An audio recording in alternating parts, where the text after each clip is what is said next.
I think that's very important. Officially on camera, are you running for presidency? Running, swimming, jumping, whatever it is. Diving. This is the Hustler's Corner.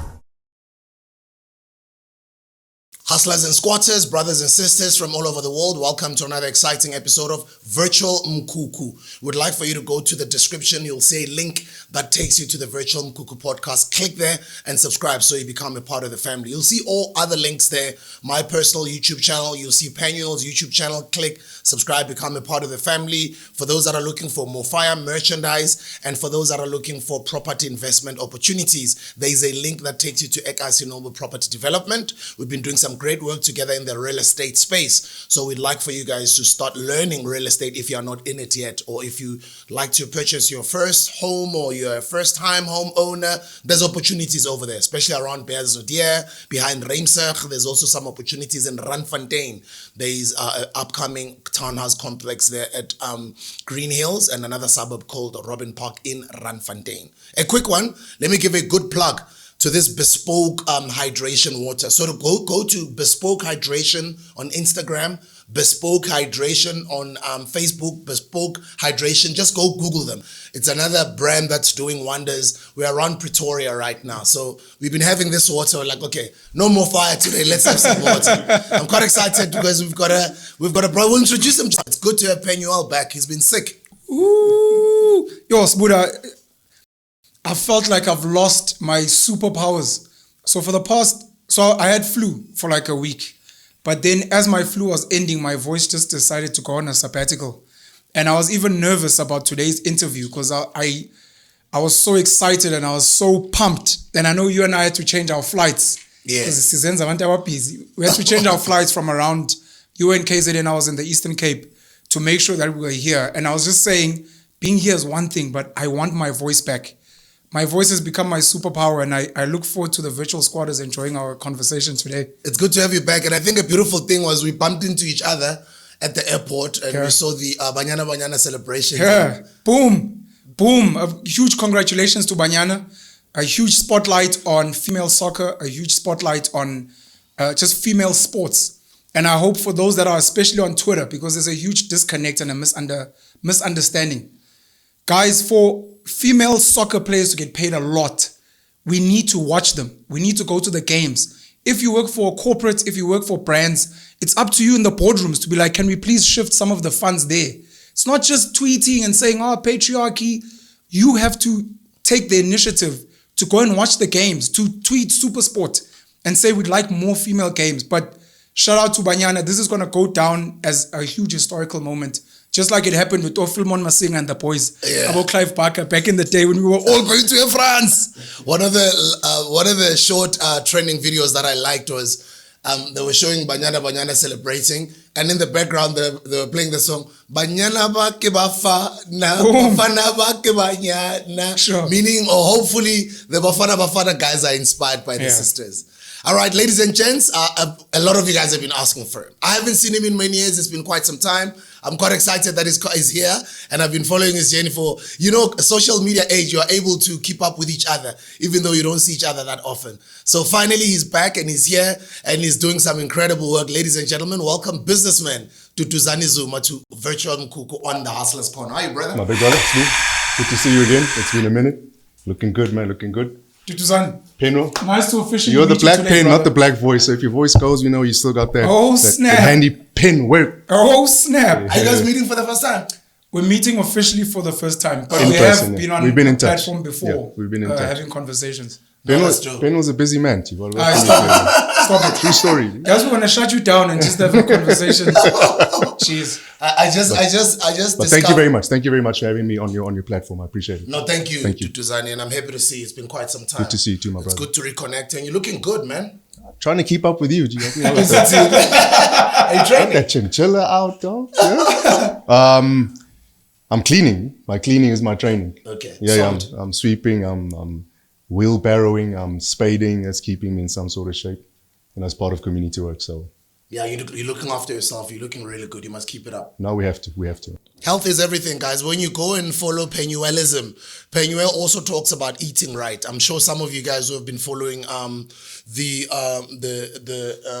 leader of the Islam, not to Minister Farrakhan. What was his spiritual teacher? Elijah Muhammad. Elijah Muhammad. There is a book that he wrote, and he spoke the important, and even Dr. Sebi, and you also touch on it on your books as well, about eating right. Yeah. So is this me speaking about it? Yeah. I want to say a shout out to Duduzane, because part of living well is not just going to the gym. It's actually doing real work. And he's doing it, which is something that we've kind of lacked in the political landscape. We see it with Duduzane. We're seeing it with Gaten McKenzie. People are going back to public service and being public servants. It's one thing to look good, to smile and say the right things. It's another thing to actually go on the ground and to be like, I am working. So true to what you're saying, one of my beliefs is about healthy living.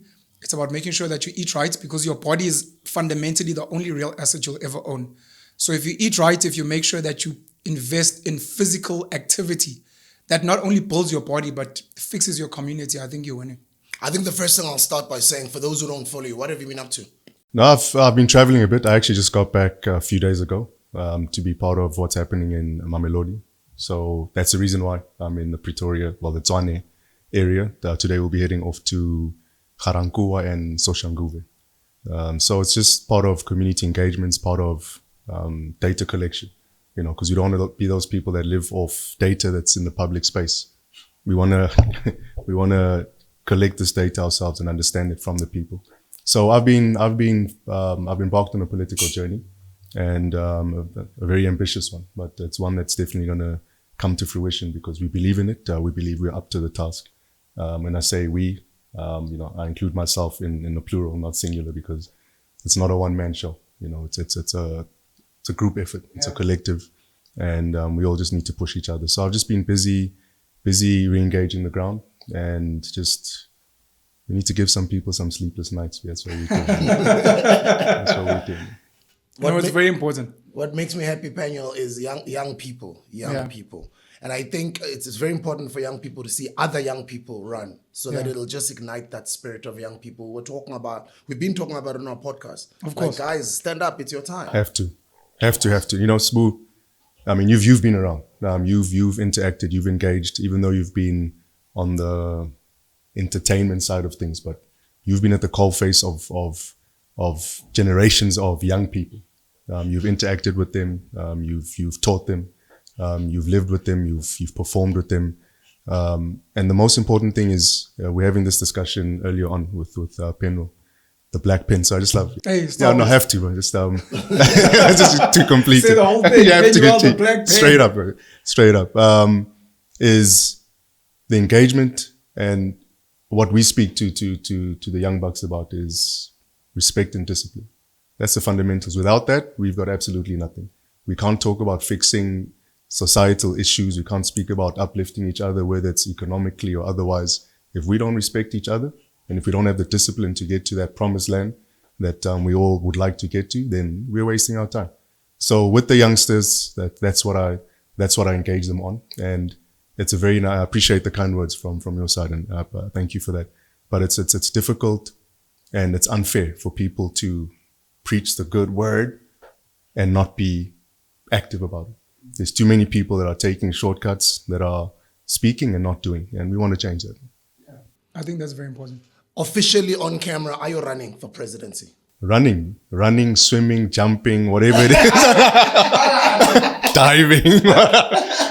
No, just to be clear, people think we just wake up and say, "No, I'm running for president," like it's a joke. From my side, there's people that believe in my abilities. There are people that believe in me as much as I believe in them. And they're like, look, if you put in a good showing, we'll support you. These are people from different walks of life. And I've said to myself, you know what, actually, I don't see anyone else standing up, and no disrespect to anybody, but I'm sticking my neck out. And I understand the risks it comes with. I understand the jeopardy that I might be putting myself and others in. But it's a risk that I'm willing to take. I always use the example of the pre-94 generation. If they could fight for freedom and liberation without any fear, You know, they had German shepherds on their back. They were being wet blanketed and waterboarded. What excuses do we have today? And we need to stop blaming people. And we need to take that mantle up. And as you said, people need to stand up. And our generational mission is to get a mindset change. That's all we speak about. Because if we don't change our mindset, we're not going to get the job done. So the reason why I'm standing up, and I'm hoping that many more young people stand up, is that self-belief to say that we can do it. Because as you both know, there are a lot of smart individuals out there, young, talented. And my final point on that is the difference between our time now in 2024, when we will be standing and we will be winning, kicking ass, is different. It's different to 94. Sure. Back then, it was people that were, yes, they were smart, highly educated, but besides political experience, there was no governance experience, there was no business experience, there was no relationship experiences from an international perspective. When it comes down to the exchange of bilaterals, the discussions around how economies grow, it was purely just, let's liberate our people and we respect them for that. The only difference now is there's people ready, they're sitting in the wings and the capabilities on another level. You know, it's a plug and play. That's as simple as it is. And I think we'll take it to the next level. Before I hand it over to Paniel, a lot of your detractors, or let me say a lot of your detractors, Ubaba, Umsholozi, would say to you, but Duduzane is corrupt. Are you clean? Are you corrupt? Maybe let's talk about that before we continue. Clean, at all times, don't get it. At all times. You know, people will say what they need to say. And, you know, hats off to them. We appreciate the haters. We appreciate the criticism. That's what sharpens us. But as I always say to people is, if that is the case, what am I doing sitting here? There's been the discussion, hey, this man's going to be in orange suits. That was years ago.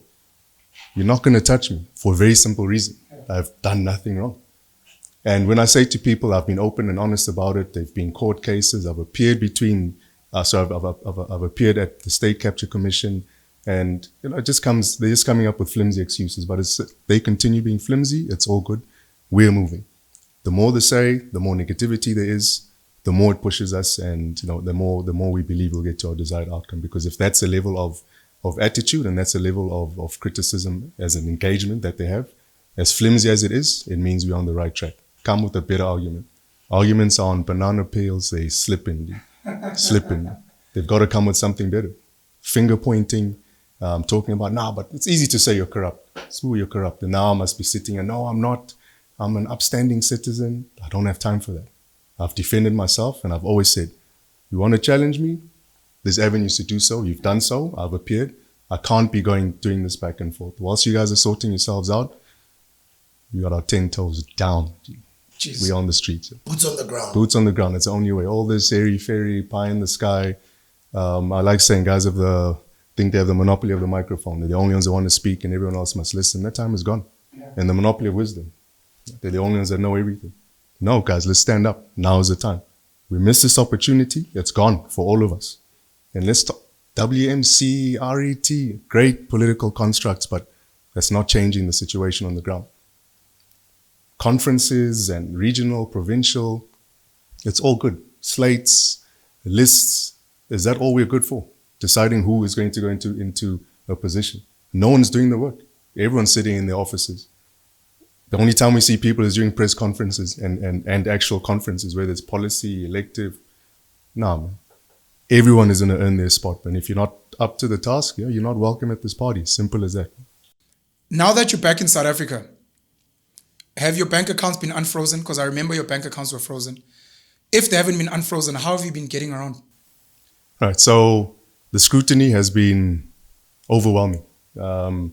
But it is what it is. It comes with the territory, and we're up to the task. So, good luck to them. I always say from a good friend of mine that I train with in the boxing and MMA gym, he taught me a long time ago a prayer, and that prayer is for your opponent. And I always pray every day that my opponent comes prepared, they come ready, because we're bringing the heat.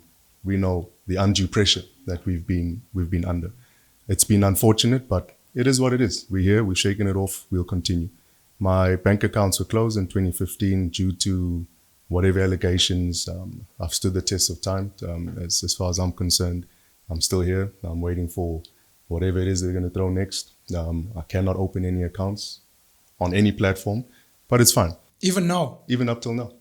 yo, our banks are bullies. And I've there's clearly someone behind I've there. gone full circle. I've gone from unbanked to hitting the highest highs to forming part of the unbanked majority again at the ripe old age of 40. Jeez. So it's so I look at it and I say, okay, when people look at me and say what they say, I say, guys, everything that I've had to do has been through the lens of a microscope. It's been highlighted, it's been spotlighted, and that's the way that I've had to live my life. And when I come back to South Africa, fortunately, I've got some good friends and family that realize my value in the space of familyhood, and they look after me. That's beautiful. Yeah, but I've lived elsewhere in the world. I've had to survive. The reason I left the country is not because I wanted to. I had no choice. I couldn't operate here. When it comes to salaries, when it comes to something as simple as buying airtime on a phone, can't do that. How do you survive? So I was kicked out into the global obscurity. But we're back and we're better than ever. I'm sure you're in crypto. Because how else to trade? You're forced to be on crypto.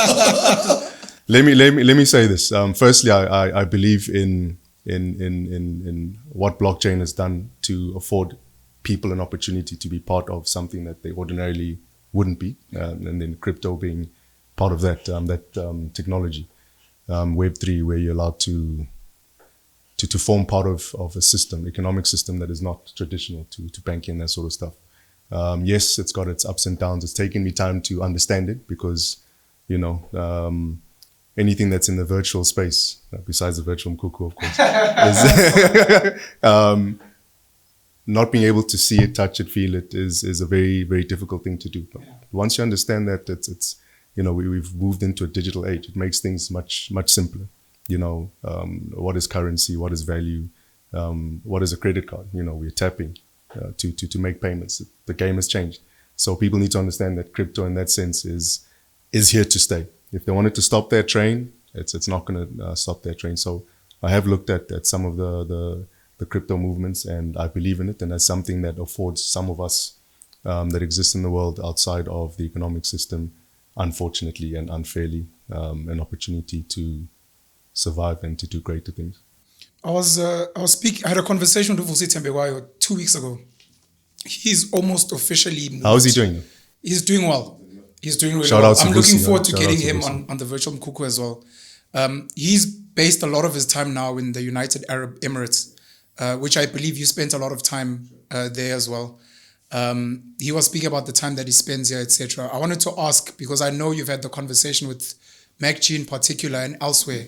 You were doing certain work there with some of the trade-free zones there. Are you still doing work? What opportunities are there for young, in particular Black South Africans, to work with yourself and the UAE and maybe even a guy like Vusi Tembekwayo so that we link with them and we become global in terms of business? Absolutely. That's a great point that you're raising, because that's the way the world has gone. That term, the global village, we're literally living in that space. The UAE is smack bang in the middle of the world. If you look at logistically, now you look at what's happening from a technological perspective, you look at trade, you look at forging relationships. I mean, for the UAE to put their differences aside as an Arab country, and to strike a very good open relationship with a country like Israel, which has been on the opposite end of what's happening in that space between the Islamic world and the Jews. They've taken that, they've spearheaded that, and they've had to do that at a time where it's not easy to do so. So you need to look at their perspectives and how they look at things. It takes me back to a discussion with a few of the business leaders out there, and I think it's important to mention this. Sheikh Ahmed, who's the chairman of Emirates Airlines and anything Emirates related, the bank ENBD, and he said to me he'd come to South Africa as a young Emirati boy, as part of Emirati man, as part of a delegation. This would have been in the late 70s, maybe early 80s. And he met with some of the leadership of the apartheid government then. And as part of the broader vision of what Abu Dhabi would look like in a certain period of time, he was saying to me, he met these guys, those former political leaders and generals of the apartheid government, and he'd said to them, look, this is what we're planning to do. This is our vision for Dubai specifically. We want to build a new city. It's going to be the center of the world based on the vision of the leaders at that time, Sheikh Zayed and others. And he said these guys looked at him and like, I don't know what's happening in the desert, but you guys Wow. seem to be a bit confused on how the world works. And he said, look, whatever it is we're doing in Dubai, please allocate a similar conditioned tract of land. So something that has water frontage, and even if it's desert, it's barren land, we'll build something similar to what we're planning on doing in Dubai. Guys laughed him off, and 2016, so they started marketing their Expo 2020, which happened in 2021, unfortunately, because of COVID. He'd said he was having the meetings and, you know, different conferences and that sort of thing. And he was sitting in a meeting once, and a gentleman stood up and said, "Hey, do you remember me?" And he's like, "What are you talking about? Now, can you please introduce yourself?" He said, "Sheikh, you once came to my country many years ago, and you told us about the vision that you have. And their motto is very simple: build it and they will come." And that's exactly what's happened. And he said to him, "That's what you told us, and I'm embarrassed to say, but I'm impressed by what you've done. I'm not a leader anymore. I'm in the business space. But what you guys have done as a country, and your vision not being of seeing it within the context of the present. There's Vision 2071. I mean, they've budgeted projects up until 2040. Like, yo, it's there. You know, cash, everything." He said to the Sheikh, "I'm highly impressed of what you've done and how you've done it, to a point where I'm even living in Dubai now. And I never thought that would happen." And the Sheikh said, "Look, that's as simple as it is. One leader, one vision, and we all rally behind this vision." So that translates into the business sector. That translates into why they built the free trade zones and how they've moved the center of trade into the UAE. I mean, you get the trade zones, Jabal Ali, you get the DMCC, Dubai Multi Commodities Center, you get in Abu Dhabi.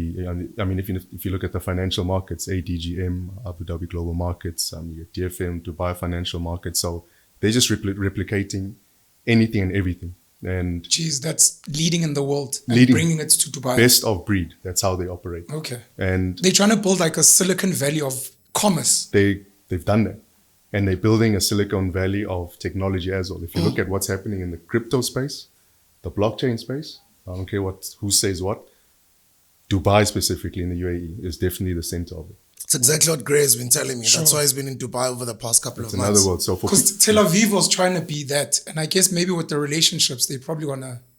they'll try to do that, but we also need to remember, if you look at how the UAE is set up, and those are lessons that we draw on and what we'll replicate, because we don't believe in reinventing the wheel. We'll definitely copy and paste some of the things that they've done, because it's best of breed, based on meritocracy, and working with the rest of the world. You want to replicate it here Yeah, in South Africa? 100%. Okay. I mean, if you look at the city that they've built in 30 years, if you literally count the physical buildings, there's more buildings in one locality, whether you're downtown, whether you're at the marina, whether you are in JLT, than all the high-rise buildings in South Africa. That's just a fact. Jesus. Gray is doing amazing work in Dubai. How do other young let's forget black, how do other young South Africans get involved with, what is a free trade zone? How do they get involved in Dubai there and also bring it here with you guys? Right. So the way it works when it comes to trade, it's either you're importing or you're exporting. And then the free trade has got to do with duties and taxes and all that sort of stuff. So they give certain benefits for if you're developing stuff in-house or in-country, whichever country you're from. So it's cheaper to run a business from that side? Not necessarily, but they give you certain benefits that you wouldn't get in any other places. Okay. When it comes to things from setup costs to the legalities around it, the investment around it, but also it opens up the markets for as options for ones that you may not have had over a period of time.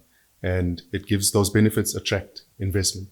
One of the issues we have, and it's a big issue we have in South Africa, is the barriers to entry. Sure. Something as simple as that is some of your free trade zones will offer you that, special economic zones, whatever it is. And we need to look at that, and we need to stop cutting people off from trying to get involved in business, because what happens, and we look at it now, whether we look at what's happening with the petrol price and the proposed tax hikes and electricity tariffs, it scares away investment, not just locally, but internationally as well. And what that does, unfortunately, is you're stifling a local economy, you're stifling local business people. And at the same time, you're creating parallel illicit economies. If you look at the fuel trade game, for example, there are a lot of people who are fuel suppliers, wholesalers, whatever, and they're not able to do what they need to do. They're going to find shortcuts. That goes for, you look at the tobacco space, we've seen illegal cigarettes and how much money that they've derived in that space. We saw when lockdown happened and BAT went mad because they realized the parallel tobacco industry, these guys are benefiting. But I mean, once you get to a point where you've stifled the real economy and you allow people to flourish outside of it because you haven't looked after their interests, difficult to reverse it. And that's something that we need to be aware of. So for young people trying to get involved in the global space, you need to open up your eyes to the big opportunities. Unfortunately, when we look at the South African setup, there are not enough people that have moved the envelope. Young business people, whatever race they are. Sure. Because, it's politics just as much as business in this country is an old man and woman's game. It's the guys that are sitting in that belt of your 60 pluses that are controlling what's happening in the country. We need to change that. And you need to have a global outlook. You need to have a global perspective, because as much as we're stuck in our different environments in South Africa, we need to tie up with what's happening in the world. We've all got access in one way or another to what's happening elsewhere. But promoting those relationships deliberately and explicitly is something that we're doing. So whatever opportunity we get to speak about our networks, our relationships, our opportunities, we'll do so. Because if I can do it, if Sbu can do it, if Penwell the Black Pen can do it, come on, anyone can do it. That's just the fact. I think I'm going to make it a challenge for myself and Sbu to connect with Gray, specifically for crypto, to connect with Uvusi. I know he does fundraising, to connect with yourself so that in future episodes and on our own platforms, we try and punt, maybe it's website links, maybe it's certain organizations. And to track development as well, yeah.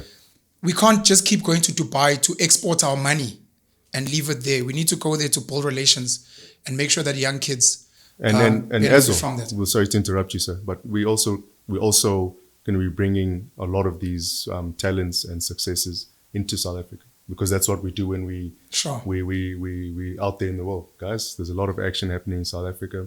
All the negativity, brush it aside. We'll fix that. It's a simple fix. It's just that there's no willingness. Where there's issues of crime and other things, we'll fix it. It's a fixable thing. It's just that people don't want to do it. Simple as that. Or afraid to do it. Those critical skills, those critical inputs, we've been bringing people, just as it hasn't been documented, because, once we do those sorts of things, then people are like, hey, what's going on? Yeah. But, the time has come to say that we're not going to be doing it behind the scenes. We're going to make it as open as possible. People will say what they need to say, but we're here to develop. We're here to improve our people's interest, their inroads into doing things better and greater. And I appreciate that you raised the crypto discussion, because South Africa is only going to flourish on two bases, in my view. Reindustrializing, getting people to work. So, because not everyone is going to be sitting in a fancy office, air conditioned. Not everyone wants to be an accountant or, sadly. But as well, that pool of absorption for those critical skills they're limited. There are people that don't want to go the tertiary route. Some don't even want to go to school, sadly. But they are great with their hands. Semi-skilled, some unskilled, but are willing to learn. We've got a country to build. We need to reopen up as many mines as possible. And shutting down the coal mines, I think, is the biggest con that I've heard about, in South Africa at least. And if you look at it, because people say, hey, what are you talking about? You're not a competent person. I'm a very Wow. simple. I've been in the coal mining industry. I understand it. I've played in that space and I know how it works. And for me, it's very simple. We're in South Africa. If we shut down anything that's coal related, mining and power supply or power generation, that means Piet Retief dies a natural death. Sorry, Mkondo is the name change. Middelburg, finished. Witbank and many other places, because these are economies that have been built around the coal space. That's number one. And number two, when the world is in trouble, when there's issues of so-called invasions from Russia into Ukraine, they've got power issues because of the lack of gas supply from Russia and their political issues. Where they're buying the coal from? The very same countries that are telling us to shut down. Come on, guys, don't take us for Popeyes, as they call them. We understand what's going on, and what you're doing is detrimental to building our society. So reindustrializing, getting our electricity game back on, manufacturing, smelters, the whole thing. Richards Bay should be that special economic zone should be one of the globe's. Yo, Richards Bay should be. It should be one of the globe's. It's shocking the way it's crazy looks, considering the money that flows there. Thank you very much. Multi-billions, hundred, if not trillions. The number of money that flows out there in relation to the development is atrocious. That goes for all the coal mining towns and other mining towns. In Brits, guys, there's literally multi-trillions over a period of however many years, 100, 150 years that have gone out. How do these towns still look like that? You drive through and it's like, and the sky's still pulling out. So we need to change that whole concept. And the reindustrializing is the one point. And without digressing, the technology part that Sbu raised on, you mentioned crypto and that sort of thing. The blockchain technologies to deal with tracking and tracing, with corruption, with security, with education. There's a lot of stuff that can be derived from technology. We need to be a technology age-driven country. And unfortunately for us, we're falling behind the curve. If you look at countries like Rwanda, Kenya, Ethiopia, they flourish. Where South Africa has always been the big brother on the continent, we are falling by the wayside. We're lagging in tech to East Africa. We're lagging completely. Yeah. And all due respect to them, shout outs and I tip my hat off to them to get themselves in a position to do what they've done is amazing. We need to learn from them. We can't just sit back and wait for those opportunities. We have to create those opportunities for ourselves and others. Technology is the future. The thing is, a lot of people think, Ubuti, when you're talking crypto, you're talking about buying and selling of coins. Sure. Actually, a lot of people are very oblivious to the fact that the future is in the blockchain technology. Even, like digital voting. It will be possible in the future, made possible by the likes of the blockchain technology. The Web 3.0 that is currently being built, the future is literally being built on the blockchain technology, the smart contracts, so it's not just all about buying and selling of coins. And that's why a lot of the leading countries are taking it so seriously right now. We're not pushing the education the way we should. I think that's the problem. The noise gets stuck somewhere. I've got two more questions because I know we don't have too much time because Mr. Duduzane Zuma has got a very, very busy schedule. I'm going to ask two questions, Buddha, then you can take back. I love the UAE conversation, the global citizen conversation. I don't know if anyone's ever asked you, are you religious? Are you Muslim, for example? And then the second one is you and I spoke about fatherhood. How is fatherhood treating you? I have to say specifically, I enjoyed watching the conversations between you and your dad online because it exposed to me certain assumptions that we'd had.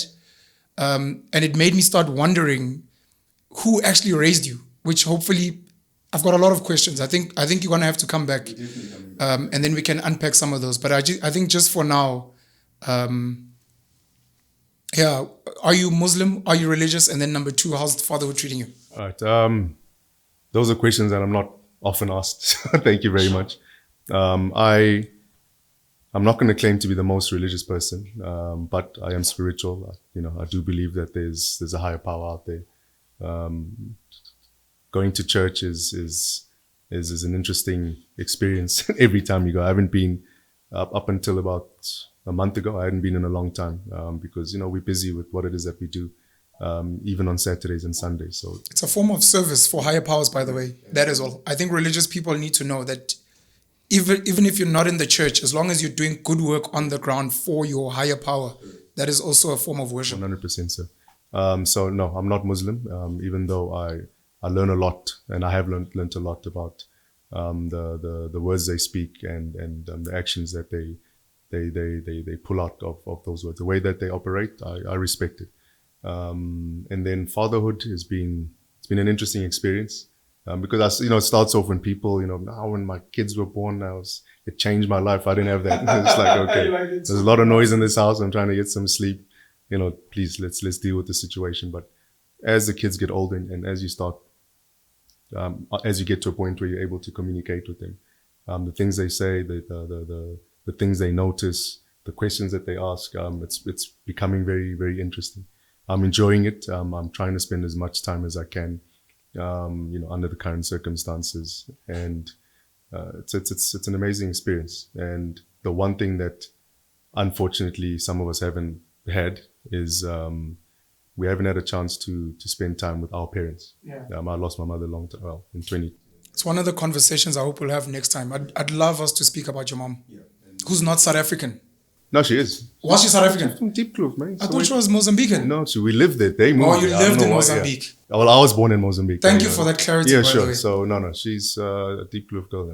No, we'll chat about it next time. I'd love for us to speak. No, we'll get into depth on that. But that conversation that we'd had is so the YouTube conversation with my old man, and the reason that happened as well, it was lockdown. We're all trying to keep ourselves busy and trying to keep our minds focused. And we don't know how long we'll have our elders with us. That's him and many others. And there's certain things that I haven't had the opportunity to speak to him about because he's been busy.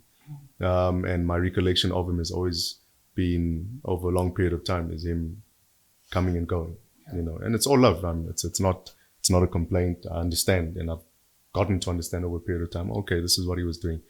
It wasn't just because of certain thoughts that I had at the time.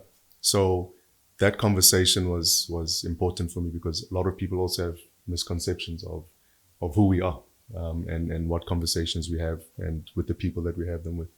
And I felt just like him. And, when it comes to media coverage, it's been very slanted. It's been very one-sided. The propaganda has been on high. And we said, let's just put something out there that we can touch on a few points. So at least in history, when some of our people look us up, we had our say at some point along the line because the media space is very brutal, so just to correct a few things and just to try and shape a narrative that I haven't had an opportunity to shape because everything is put out there in the public space and majority of it is not true. And some of the things that you touched on were the issue. No, let me not say the issue. I remember the deputy president, at some point he was sick. You did mention that at some point you guys were very involved in helping him out and helping his health recover. Yeah. That's a true story. And as it turns out, it was, I don't want to get into the depth of why he was sick, but I think the suspicion is out there. He was poisoned. And it was a time where there was no one who was there for him. Everyone was ducking and diving in trying to get him the necessary assistance he needed at the time. No one knew what was going on, and I was given I received a phone call and to do what I needed to do. That's if I've had the opportunity to save a life, I'm not trying to sound like I'm some superhero, but it landed on my lap. I did what I needed to do, and fortunately, he's still here and he's doing what he needs to do. That's beautiful. And if I had to do it again, I'd definitely do it again. And how's the relationship with the deputy president right now? It's non-existent. Is it? Yeah. Okay. Yeah, he disappeared on me, dog. I'll let you Where go. are you, dog? I know you're busy. Where are you, but, Uncle T? But you disappeared on me, but it's all good. Do you think man, I'm gonna do mine? No, the relationship is non-existent. Unjani ubaba? How is ubaba's physical well-being? How is his health? Ubaba usemdala and ubaba, spent some time in prison just recently, about a year ago or so. How is he doing? He's 80 years old, and I get this question a lot. He's an old man. He's old. He's old. The guy's old.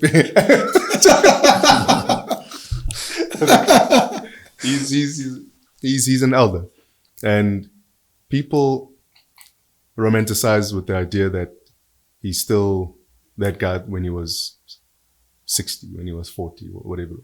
He's 80, and I think that goes without saying. An 80-year-old will have more complex health issues than normal, and it's been documented out there. He's diabetic and that sort of stuff. So he needs that level of care. But otherwise, he's fighting fit. He looks good for his age. He's in a good space, and he's spending a lot of time with the family. You know, he was locked up for a few months. You know, and it's actually quite a strange phenomenon because the last time he was locked up was over 50 years ago. And, you know, spent some time on Robben Island, not like the Maldives. And I think it must have been a surreal experience for him to in 2021 to be spending time in a prison cell. Like, I've come this whole way through the system, like literally it hit the highest heights of politics and human development and contributing to society. And the next thing, he's sitting in a concrete. How did that make you feel? No, I was upset with it. You know, for me, it's very simple. They've been accusing him of whatever they've been accusing him of. He's deployed his legal tactics and strategies to deal with it accordingly. You know, right or wrong, that's the jury's out. To put an 80-year-old man in prison for mumbo jumbo is unacceptable. The way he was locked up, the reasons he was locked up, I mean, for contempt of a commission, doesn't make sense to me. It's a bunch of BS, simple as that. So the reasons he was locked up is completely unacceptable, to me at least. And I'm not looking at it from a political perspective. At the end of the day, he's my old man, you know, and it is unfortunate the way it happened. It sets a terrible precedent to do what they did to an old man. So it was a crazy experience. It was an unfortunate experience, but we learned from it. He is a strong man, but you're only a strong man until you're broken. And I think that the idea was to break his spirit. Yeah, that's as simple as it was. And do you have a relationship with the current president? No, I don't. I've had the pleasure of meeting him a few times in the past. But to say I have a relationship with him, no. He's doing his thing. I respect him. He's an elder in the society. He's the president of the country. But I'm coming for that ass, though. I'm coming. Before I hand it back to Penny, warming up my seat. It's actually funny. Sorry, because I've been in Mamelodi, or Pretoria East for the past 2 days, and it was actually strange. And I was just having a little chuckle in the car to myself. So as I was driving past, what would have been, let's call it, between Sandton and Midrand, I saw what I assume is his motorcade in the morning. This was like 7:30, 7:45 in the morning, driving past, and I'm like, oh, this is interesting. The president is on his way to getting fired. I'm on my way to getting hired. Let's go. I think you're sitting in my seat, Tony. Please. No, straight, man. So before I hand it back to Penyo, a lot of people are hurtful in the country. We all know what's going on. And rightfully so. In the country currently. Is the ANC still the viable vehicle to solve this country's problems? Yeah, so let me break it down this way. Accountability, I think, has gone out of the window. No one's got answers and no one is being held accountable for their decisions and their actions. The blame game, pillar to post, that needs to stop. If you're a leader, you need to stand by what it is that you say. And if that axe comes down, put your neck on the block and take it like a man. So the ANC, as it stands, and we touched upon it briefly earlier on, it's no secret. It's in a very tough position. It's got electoral decline. And when it comes to the tag, the leader of society, it's becoming more difficult for the ANC to wear that badge proudly with holding our heads up, because I'm part of the ANC. So, I don't want to say they, it's us. The ANC needs a complete reinvigoration. It needs a complete overhaul. It needs a complete change. The ANC's failed to evolve. Simple as that. Policy conference, what do we expect from it now, within this week? Land expropriation without compensation, free education, amongst a whole host of things. We haven't implemented. We are guilty of too much talking and not enough action. ANC is in planning mode and not in implementation mode, and that's a problem. And that's the difference we're proposing that we'll do. The time from concept to decision making needs to be as short as possible, as part of an evolution to say we're living in a time where if you're not making decisions on the go, then you're missing the trick. So the ANC is an institution. The ANC is part of our history, a big history. The ANC is still very relevant in the eyes, in the hearts and minds of people. That institution that is deep-rooted and still alive. There's no doubt about that. But if you look at the direction in which the ANC is going, if they don't shape up, it's over. As a matter of fact, so you must say if we, sorry, my apologies. My apologies. If we don't shape up, it's over. Then it's not over for the elders, or it's not over for us. It's over for our grandkids. My children's children, your children's children, it's over for them. We don't have the time to say, no, we'll get involved when we are 10 years down the line. Listen, the time is now. If we're not doing it now, we've missed the trick. We have this window period of the next 2 or 3 years to get involved and to make that difference, to shape the ANC, our organization, in getting things done right. And if we look at the ANC over the next few months, I think a lot is going to be said on how we resolve these issues, on how we choose new leadership that's going to be relevant to our society now. Because as it stands, the ANC is in my view, and I'll take the hits for it. It's not a problem. In my view, the ANC exists in its own ecosystem now. It's about conferences, it's about leadership discussions, and it's about preaching to the converted. So everywhere the ANC is, it's about this community that's been built, that's been relevant, that has grown with it, and is starting to die off physically. Because it's the old school mindset. We need new, fresh, young blood. We need to open up the ANC to people that are going to come in that have new ideas. There's no new ideas. So the ANC, without being too long-winded,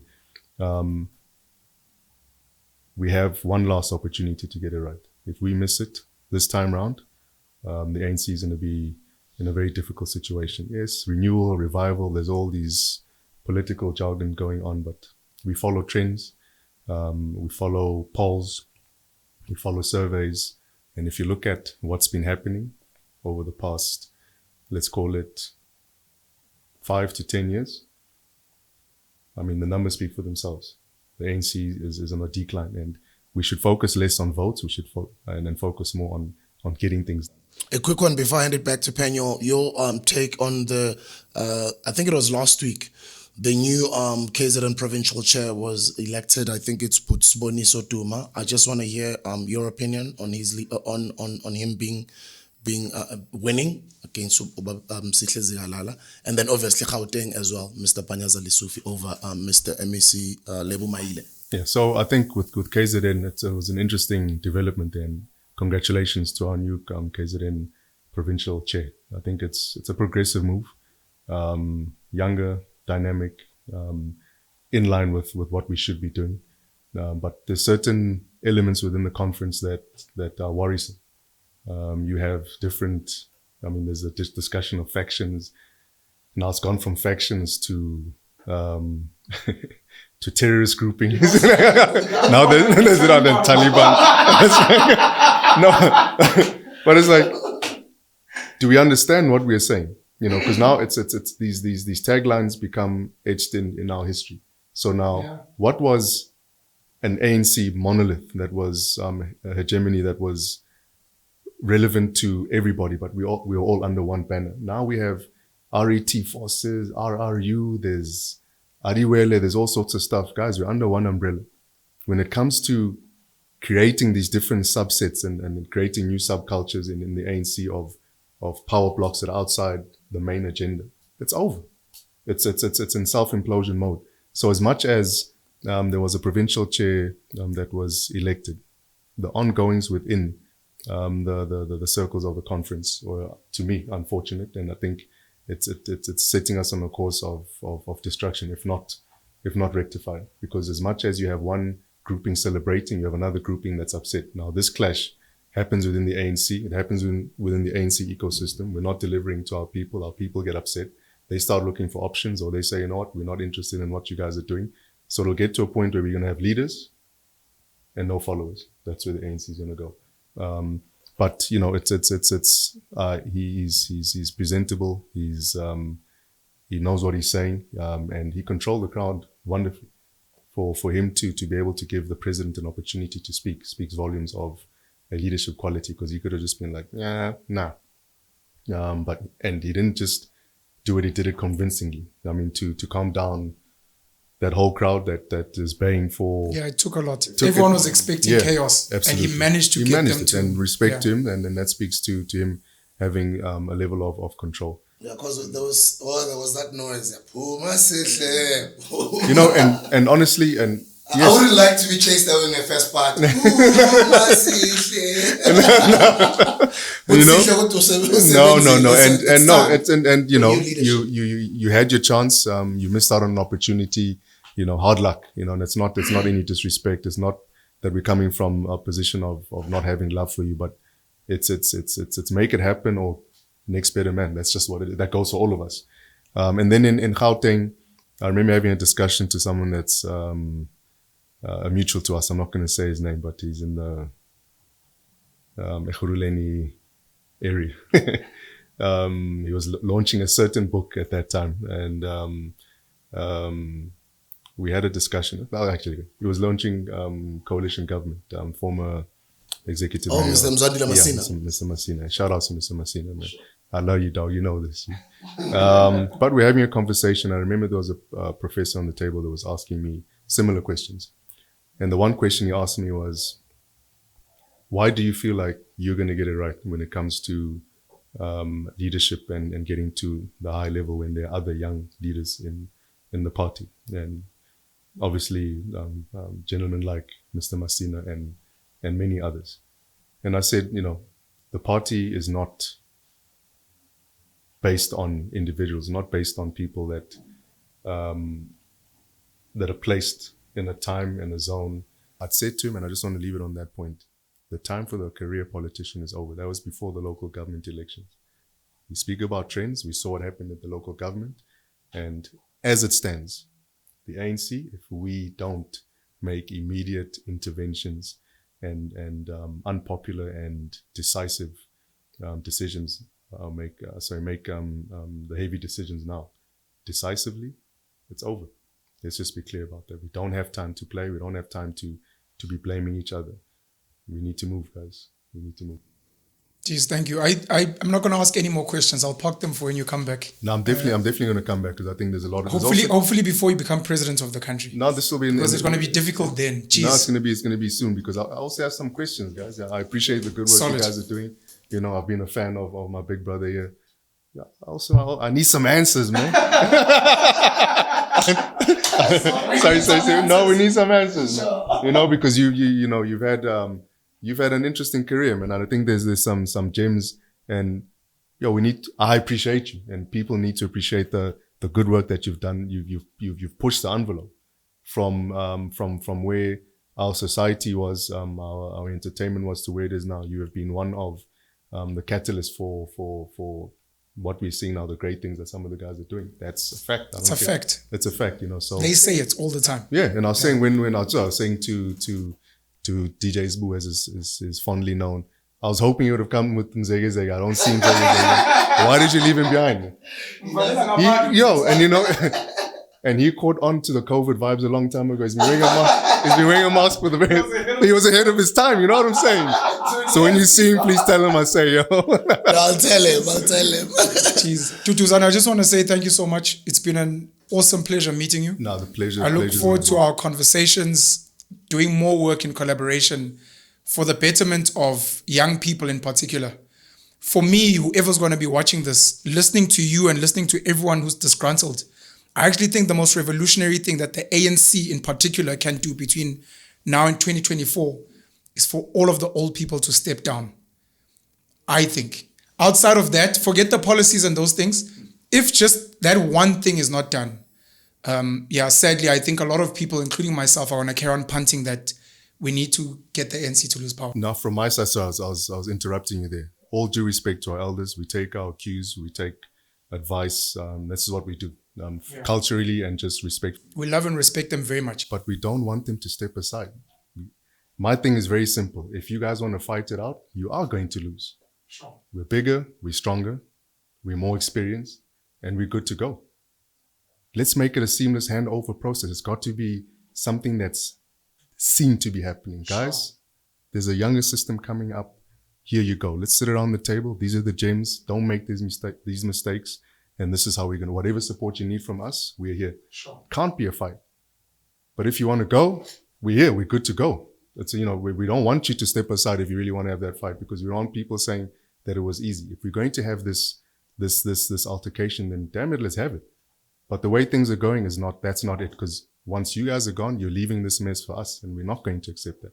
So we don't want them to step aside. If they want to fight it out, let's go. Just in closing from my side as well, speaking about succession planning, congrats to what you've done for your family. Your father's got quite a couple of kids, as we know.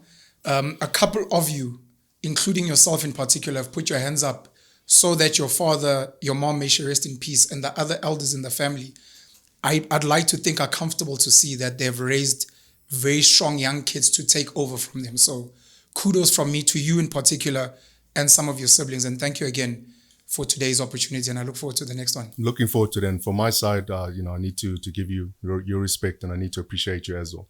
We follow your good work. We see what it is that you're doing. The way you break down information, the way you disseminate it, and it's refreshing to see, because there's not many people that are brave enough to do and say the things that you're doing, and your articulation is next level. So from my side, as well as a fan of your work, I appreciate it, and this has been an absolute pleasure. And the one last thing that I need to say is Penuel the Black Pen. Real recognized, real. Lastly, I just want to reiterate on Penuel's point. Let's be intentional with our parenting, guys. We're all parents here. Yeah. And if we just gonna grow our children in jail the way it's been, I like the fact that there's more and more younger parents that are so proud to be fathers. Now let me talk about fathers, and shout out, kudos to the mothers. The mothers are always there. Yeah. But let us just be there for our kids, and let's be intentional about our parenting. And we're involved, and we want to make sure all the way up until we leave this earth, we are present. And I would hope that parents or fathers who are not present in their children's lives, when they are watching this content right now, this should hurt their feelings. Yeah. And this should make them reconsider. Because in future, your child is not going to be waiting there and saying, yeah, but when I know mama and you're not going to be giving your child excuses. Yeah, go to mama wako, why because we have these issues. I know we've got those issues as fathers. Yeah. But let's deal with them accordingly. Let's use the law if we have to, but let us be there in our children's lives. We're a new generation of parents. We're a new generation of leaders. Let us be there as leaders. And lastly, big up for being available on the ground. I've been doing work on the ground my entire career, and when I see other people who humble themselves to roll their sleeves, buy Emma Lokshini, buy it to the villages, buy Emma Kaya, not as just a publicity stunt, but people who because it's not an easy thing. It's not an easy thing. Trust me, bro. It's not an easy thing, bro. Joe, it might look nice from a distance. Sure. It's not an easy thing. No, it's not. But to consistently do it and don't stop. Pain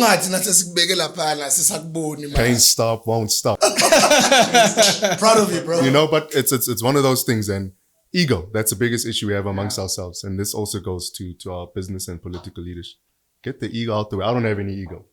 Do I have pride? Of course, like most people do on certain matters that have to do with fundamentals. But ego, we need to throw that aside. I always say, I don't have a problem cleaning up someone else's mess. We've been cleaning sewers literally in the actual drainage pipes, and we'll continue to do so. This weekend, we're back in Durban. I'm back in my community, Newlands East. We have to beautify our country. And it's not just from it looking good, but we cannot have a situation where people think it's normal to live in filth. It can't happen. But at the same time, as much as we clean sewers, man, you'll see us at the Formula One, flying in private jets. Come on, let them know. Business class, first class. that's just what it is. We don't have an issue doing it. So in whichever level of society that we exist, we're able to move through these realms because this is who we are. We've learned it. We want to pass that knowledge on. So it's not easy, man. People think it's easy. It's, time, effort, and putting your back into it. It takes its toll. But if we're not doing it and we're not seen to be doing it, then other people will be like, yo, why should we do it? So big ups to you, man. You've like I said, we need to interview you, man. We'll see what the next visit. 100%. Thank you, bro. Thank you very much. Appreciate you. Thank you. All the best, yeah? Thank you very much. This has been awesome. It's been amazing, and thank you very much for your time. And to your viewers, we'll be back. Your last word, speak to them. There's a camera, that one. Let's speak to them. Address your people, yeah. I taught you well, more fire. More fire. I remember when we first met and you launched it. By the what's his name? The owner of the brand. Ria is his name. Ria. Congratulations, yeah. Yeah. So from my side to the people watching, to people listening, what I can say, what I can say is this journey is going to be an interesting one. It's going to be riveting. It's going to be full of drama. It's going to be a sci-fi at some points. Stay glued to the screen. Stay glued to the ground. Pull up on me when you see me. But if you think you're going to pull up incorrectly, you're going to have a problem. We respect people. So when we have these engagements, respect us. We can disagree, but if we have a respectful engagement, that's what matters. So let's just keep the respect going because that's who we are. It's going to be an interesting journey. It's going to be a great journey. We're coming to take over everything, the economy, the political space, the education space, the sporting world. Shout outs to Banyana. But we need to just take pride in what it is that we do. If people are being successful in whichever discipline, we need to support them and we need to encourage them to do better because others will look up to them to do the same thing. When I speak about politics and my ambition, as it's called, it's not me carrying my own wish. I mean, I'd love to be sitting and enjoying my life, which I was doing, but we have this one opportunity and I think we shouldn't miss it. And if the face of that opportunity or that change is myself, I'm more than happy to take it with the criticisms, but we need more people sticking their necks out. We need more people raising their hands because that's the only way we're going to change it. We can't say it's so-and-so's fault when we're doing nothing. So part of this journey is reinvigoration. It's self-belief. I'm doing this because I believe in myself. I back myself. I've done it before and I'm going to do it again in the political space. And we need more people to get involved in politics. It's not necessarily that you want to be a mayor somewhere or a minister. You have to take interest in your political space, whether it's community, whether it's society, whether it's in your school, whether it's in your workplace, because unless we get our society right, everything else is not going to fall into place. So it is your responsibility to take up the mantle of making the change. And once again, it's not only about votes. That's down the line. We're gonna run things without votes. That's as simple as it is because that's who we are. The electoral space, people place a lot of emphasis on it. That we're doing things outside of government, and it's something that we need to showcase. My brother Smooth spoke about it. He's been doing it for a long time. That's the change. He's a change agent, and that's something that he's been doing. He hasn't been asked to do it. He hasn't stopped doing it, but he means well. And that's why he is who he is, because he's been willing to take those risks. So to the viewers, to the listeners, stay glued to your screen. It's going to be fun. There's going to be some horror. There's going to be some comedy, but all around, it's going to be a good time. And we are going to make that change. And South Africa's trajectory for the next 100 years is dependent on what we do today. Thank you, sir. Thank you very much, Mr. Duduzane Zuma. They say to run the race that you're running is expensive. You just said that you're backing yourself. Are you backing yourself, and how expensive is it? Last question. When I say backing myself, I mean just from a fundamental space. Okay. But even just the race, the race as people want to term it. I don't like boiling it down to capital or investment. When I'm backing myself, I'm talking about me being able to enter that arena and box it out with the best of them. So that's the self-belief element is what I'm talking about. And the one thing that I have to say, just to round off, and this is my final point, since we are on the virtual Mkuku, Mkuku being a rondavel, a shack. There's an interesting thing that my old man said, and I'm quoting him on this one because I live by those teachings. You cannot corner a man that lives in a rondavel. So my stutter step is too slick. You're not gonna catch me. Nah. See you Let's again, go. bro. See you soon. Thank you very much. Definitely there's a Let's part hit 2. Guys, comment there. Let's hear part 2 coming. He's definitely coming back. All the Let's best. go. Arieng. Arieng. Aifamben. Thanks, Pete. Thank you. That was nice, Good. bro. That was Thanks nice, a lot, bro. bro. Thank you. Love you, bro. It's all love. This is the Hustler's Corner.